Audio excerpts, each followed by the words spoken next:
만약 우리 자신의 미래를 예측할 수 있다면 얼마나 좋을까요? 지난주 군산에서 시간당 130에서 140mm, 200년 그 기상 관측 이래 가장 놀라운 폭우가 한 지역에 쏟아졌습니다. 아무리 장마전선이 온다 예측하여도 사실 우리가 상상할 수 없는, 감당할 수 없는 재해가 해마다 점점 늘어나는 것 피부로 느끼지 않으시나요? 예측할 수 없기에 사람들은 미래를 예측하려고 그렇게 수많은 자본을 투자하며 그렇게 준비하는지 모르겠습니다. 미래를 예측하고 싶은 욕망은 누구나 가지고 있는 안전에 대한 욕구 때문이 아닐까요? 그래서 불확실한 미래보다 예측 가능한 미래를 만들고자 개인적으로 보험도 들고 또 뉴스에 귀를 기울이지 않나요? 오늘 우리가 읽은 본문의 이야기는 예측할 수 없는 광풍을 만나 곤란을 겪고 있는 제자들의 이야기를 소개하고 있습니다. 갈릴리 바다에 익숙한 어부 출신 제자들조차 당황할 수밖에 없는 광풍이 예수님과 제자들이 하루 종일 복음 전하시고 갈릴리 건너편 이방의 땅 거라사인으로 배를 타고 가는 도중에 불어 닥쳤습니다. 누가가 표현한 이 광풍이라는 단어를 묵상하는데 마음으로 확 와닿았습니다. 미친 바람, 그런 뜻 아닌가요? 언제 어디서 불어올지 모르는 데다가 바람의 세기까지 미쳤습니다. 갈릴리 바다 한가운데서 배가 당장이라도 침몰할 것 같은 두려움 속에 죽음의 공포에 사로잡힌 제자들의 모습, 그에 반해서 그 지독한 광풍 속에서도 태연하게 주무시는 예수님의 모습이 오늘 본문 속에 아이러니하게 대조를 이루고 있지 않나요? 어떻게 예수님은 광풍 속에서도 푹 주무실 수 있었을까요? 오늘 말씀은 광풍이 아닌 광풍 속에서도 주무시는 예수님, 그리고 광풍조차 잠재우시는 예수님을 소개하고 있습니다. 저는 말씀을 묵상하면서 이 역설적인 재미있는 표현들이 떠올랐습니다. 광풍 속에서도 주무시는 예수, 깨어 광풍을 잠재우시는 예수, 광풍이 제자들의 두려움처럼 예수님과 자신을 태운 배를 침몰시킨 것이 아니라 오히려 제자들 앞에서 광풍을 침묵해 하시는 예수님의 대조가 흥미롭지 않으신가요? 사실 제자들의 두려움에는 이유가 있었습니다.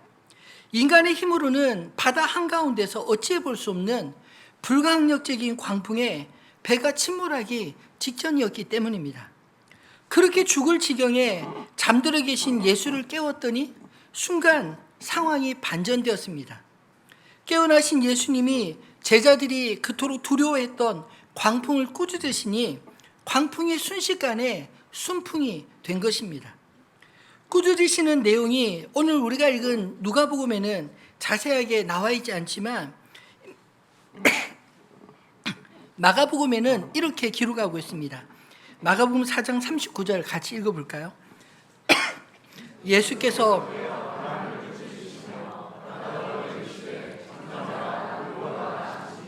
바람이 그치고 아주 잔잔하여지더라. 아멘. 그렇게 상황이 종료된 후에 이제는 예수님이 제자들을 향해 정신이 번쩍 들도록 또 책망하십니다.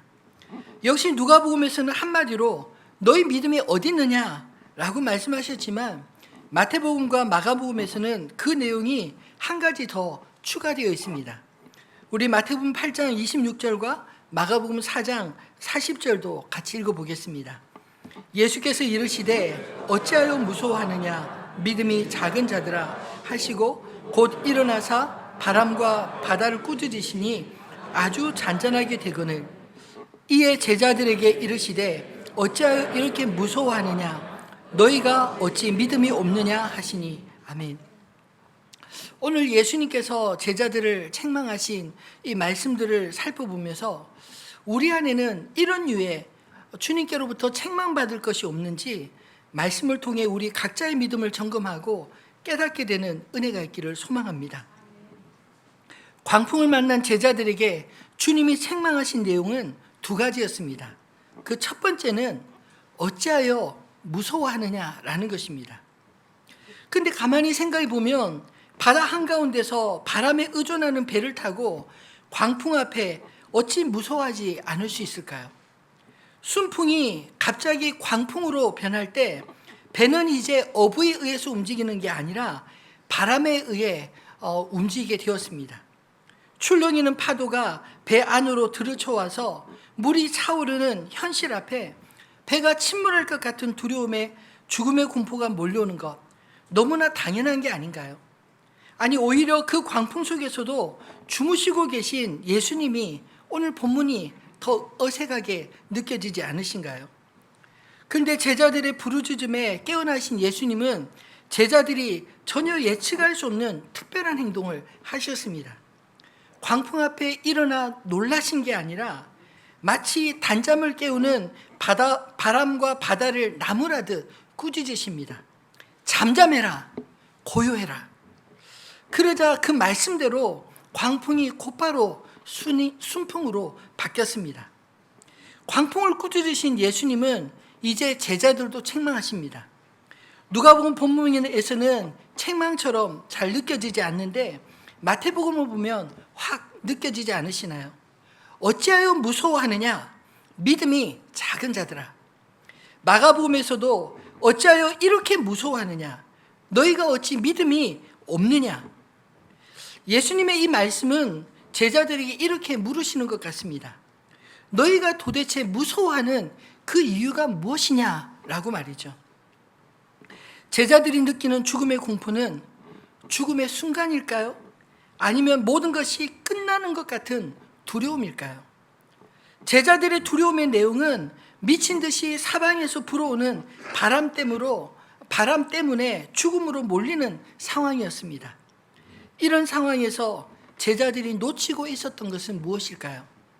비록 주무시고 계시나 주님이 그들과 함께 하신다는 사실입니다.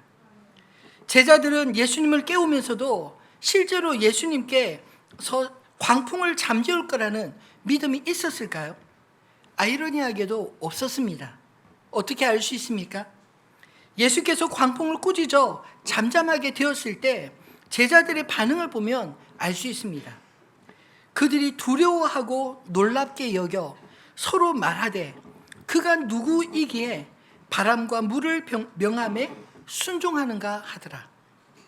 제자들이 예수님이 광풍을 잠잠케 해줄 거란 믿음이 있었다면 바람과 파도가 잠잠게 되자 두려워하고 놀랄 것이 아니라 당연하게 여기며 예수님과 하이파이브를 해야 되지 않을까요? 역시 예수님이야 라고 말입니다. 근데 제자들이 이 반응을 보면 예수님의 말씀의 권위에 바람과 파도가 순종하는 것을 보며 얼마나 두렵고 놀랐는지를 묘사하고 있지 않나요? 세 개의 복음서가 똑같이 그렇게 말하고 있습니다. 그렇다면 제자들이 알고 있었던 예수님은 어떤 분이셨을까요? 병든 자를 고치시고 귀신 들린 자를 온전케 하시며 천국 복음을 전하시는 선생님이었습니다. 그들이 아는 예수님은 하나님의 능력으로 사람들에게 선한 영향력을 끼치는 분으로 그렇게 알고 있었던 게 아닐까요? 그런데 광풍 사건을 통해 이제 제자들은 예수님에게서 사람뿐 아니라 바람과 바다까지 사람처럼 꾸짖음에 순종하신 것을 보게 된 것입니다. 이것은 그들이 전혀 기대하지 않았던 예수님의 모습이 아니었을까요? 예수님을 따르면서도 예수님을 잘 몰랐던 그들이 예수님의 새로운 모습을, 진면목을 바라보는 순간이었습니다. 인간의 범주로 제한할 수 없는 분이셨습니다. 우리도 예수님을 스스로 제한할 때가 참 많이 있지 않나요? 제자들이 예수님을 광풍 아래에 두었기 때문에 그들은 광풍을 두려워했습니다. 그래서 주님이 제자들에게 물으신 것입니다. 어찌하여 무서워하느냐? 예수님보다 광풍을 더 크게 보면 광풍밖에는 보이지 않습니다. 그러나 예수님보다 광풍을 작게 보면 예수님밖에 보이지 않는데 어찌 바람이 무서울 수 있을까요? 예수님을 지금 우리가 겪고 있는 문제보다 더 크신 분으로 바라볼 수 있게 되기를 소망합니다. 바로 거기에서부터 문제를 해결해 가시는 예수님을 만나게 될 것입니다. 제자들의 실수를 통해 우리의 연약함을 발견하고 주님을 더 크게 만나는 은혜가 오늘 이 시간 저와 여러분의 안에 있기를 소망합니다. 두 번째로 광풍을 두려워하는 제자들을 책망하신 내용은 너희 믿음이 어디 있느냐라는 것입니다. 예상치 못한 광풍 앞에 당황하는 제자들 중에는 갈릴리 바다를 잘 아는 노련한 어부들이 있었습니다. 베드로, 안드레, 야고보, 요한. 그들은 예수님이 처음 만나실 때 고기를 잡고 있었던 어부들이지 않나요? 심지어 지금 제자들을 태우고 가는 배도 베드로의 배였다라고 하는 정설이 있습니다. 그런 그들조차 광풍 앞에 한계 상황에 내몰려 주무시는 예수님을 깨웠습니다. 그만큼 심각한 상황이었는데 예수님은 잠이 깨어 제자들에게 위로보다 오히려 그들의 믿음이 없음을 책망하셨습니다. 아마 저 같으면 제가 잠들어 있는 동안 제자들이 겪었을 공포를 생각해서 오히려 미안한 마음이 더 드는 게 상식적이지 않을까요? 참 미안하다. 나 때문에 이 밤에 배를 타고 바다를 건너는데 이런 광풍이 올 줄 나도 몰랐다. 고생했다. 뭐 이렇게 이야기하고 바람과 바다를 잠잠케 하셔야 되지 않나요? 근데 예수님은 광풍 앞에 정신줄을 놓고 있는 제자들을 왠지 아쉬워했던 게 분명해 보입니다. 예수님은 도대체 그 상황에서 제자들에게 무엇을 기대하셨을까요? 너희 믿음이 어디 있느냐? 여러분, 믿음이 언제 필요한 것일까요?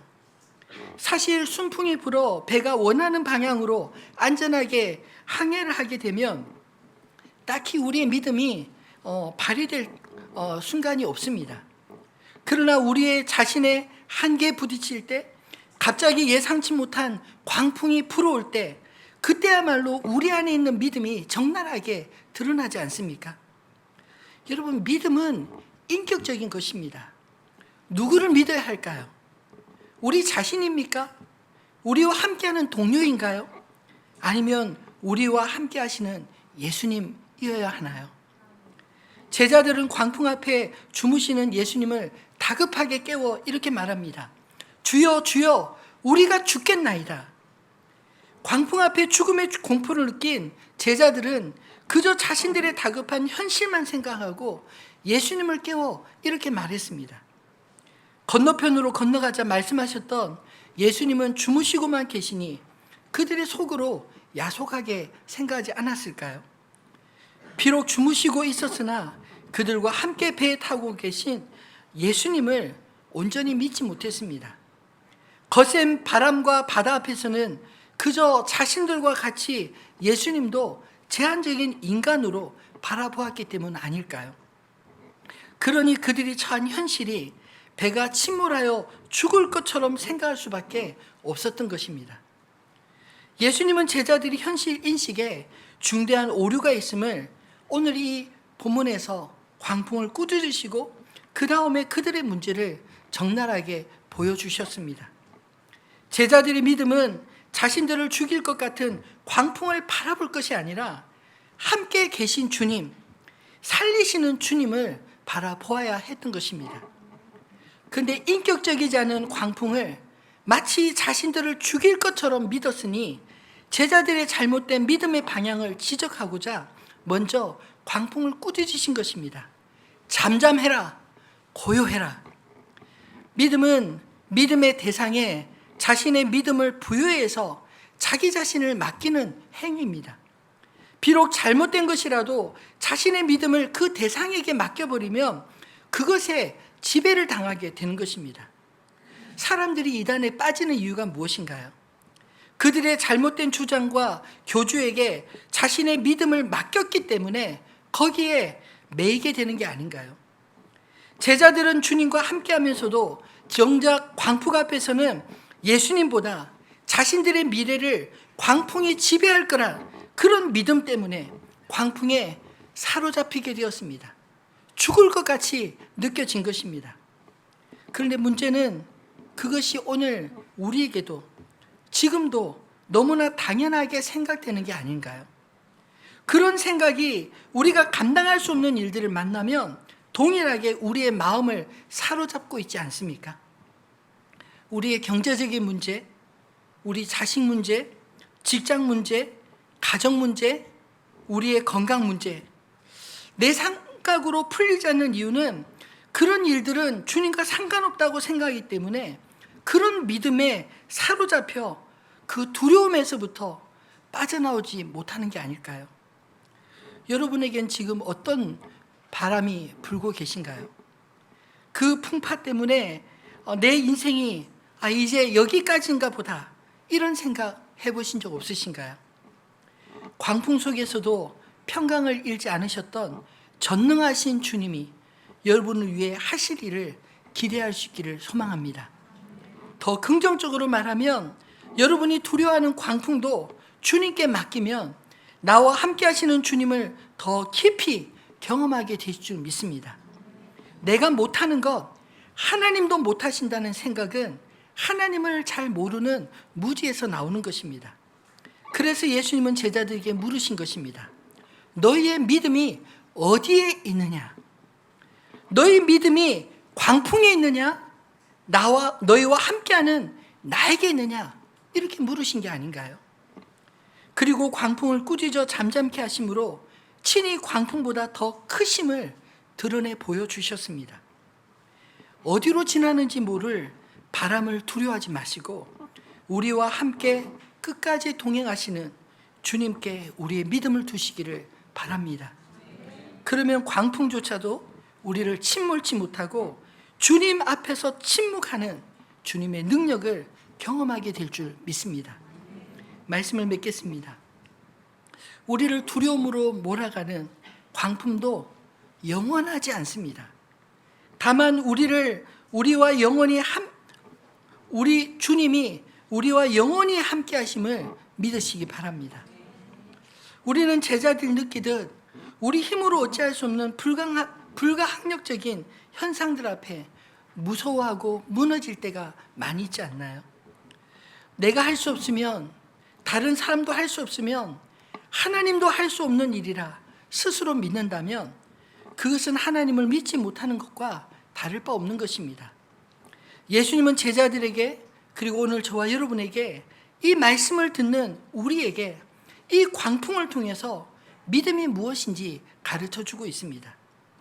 주님이 함께 하시면 광풍조차 우리가 가는 길을 가로막을 수 없음을 믿으시기 바랍니다. 우리가 광풍을 제어할 수 있는 믿음을 가져야 한다, 이렇게 말씀하시지 않습니다. 광풍은 내가 아니라, 우리가 아니라 주님이 제어하실 것입니다.